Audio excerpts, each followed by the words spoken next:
messieurs et dames, l'idée, c'est quand même là maintenant, on va bloquer. L'idée, c'est de pourrir la réunion de Najewski. Le but de cette opération, c'est de perturber la réunion, enfin la conférence petit déjeuner de M. Christophe Najewski, qui est venu ici pour expliquer son plan anti-pollution à un club auto.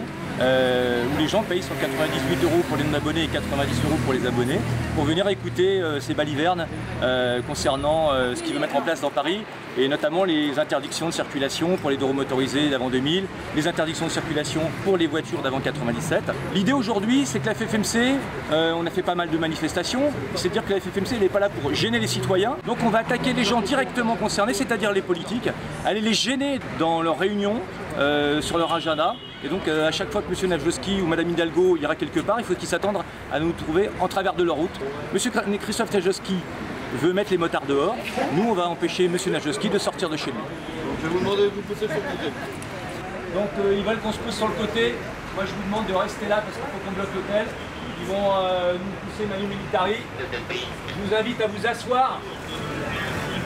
Ah, c'est parti. Ouais. Vous voulez un tract?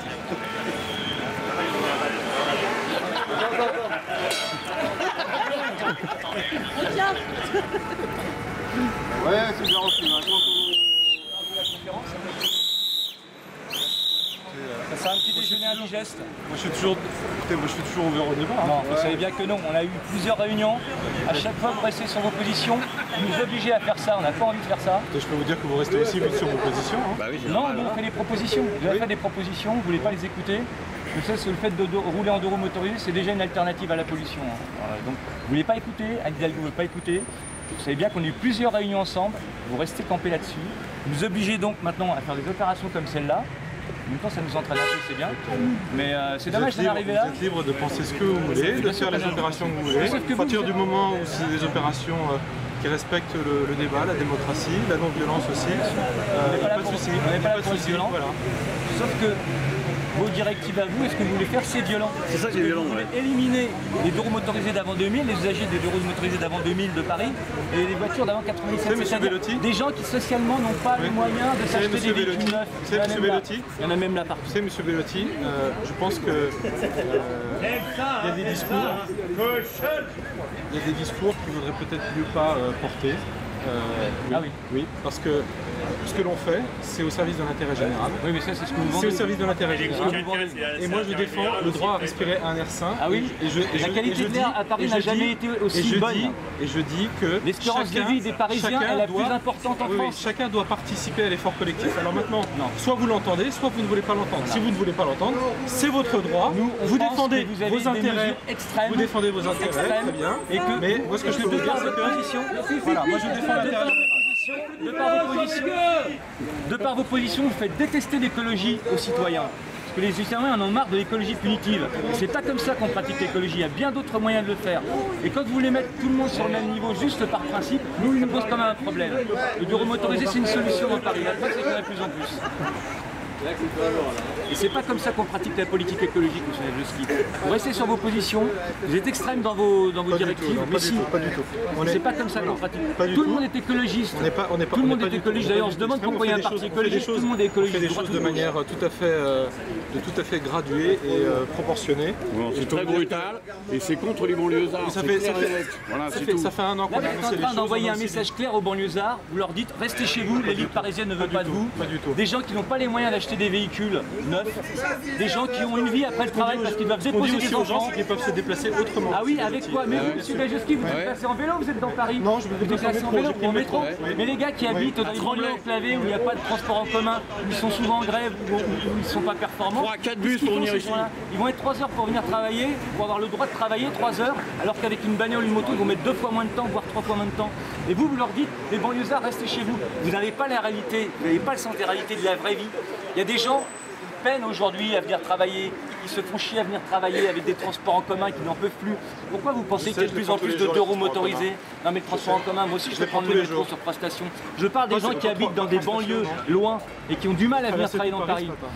Paris vit de sa banlieue, et ça vous l'oubliez.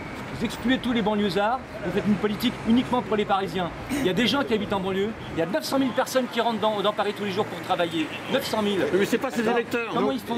Ils ne pas ces électeurs, Jean-Marc. Parce que vous, c'est que les Parisiens qui votent. Donc on doit effectivement maîtriser cette... Et vous maîtrisez quoi, les banlieusards? Vous leur dites restez chez vous? Comment ça se passe dans le temps? Le gamin qui n'avait pas beaucoup d'argent, qui venait de passer son permis et qui s'achetait une petite voiture à 1000 €. Aujourd'hui, c'est pas possible. C'est pas possible. Comment vous faites? Vous avez réfléchi à des choses de la vie? Des choses normales de la vie. Des choses de tous les jours. Tous les gens ici, là, ils ont commencé avec une voiture à 20 000 €, vous croyez?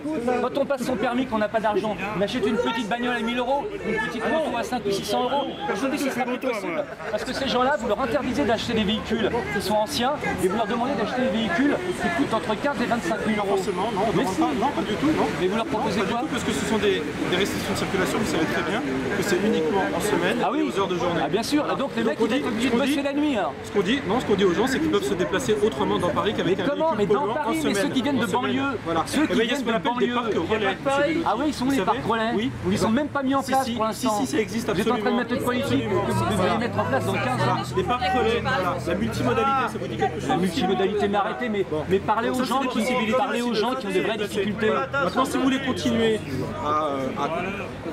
à défendre vos positions, c'est votre droit. Bien sûr qu'on les défend. On défend des positions sociales en plus. Simplement, maintenant, moi je suis invité à débattre par une organisation qui s'appelle Moto Actu, qui m'a invité à débattre avec des professionnels sur les questions de mobilité. Est-ce que vous me laissez la possibilité d'aller à ce débat et donc de débattre démocratiquement avec des gens qui m'ont invité? Les professionnels qui vous ont invité et qui payent 198 € pour vous écouter, ce qui est un scandale. Ces gens-là payent 198 € pour écouter un élu. Ça, c'est un scandale. D'accord? On n'est pas en Russie, ok? On n'est pas non plus dans les... Non, mais vous vous rendez compte que les gens payent 198 € pour vous écouter? Bon, alors vous faites votre métier, vous venez pour dialoguer, et nous on fait le nôtre, vous ne rentrerez pas. Alors demandez à la force publique de nous dégager, comme ça vous fera une bonne publicité, et on verra comment vous traitez les citoyens.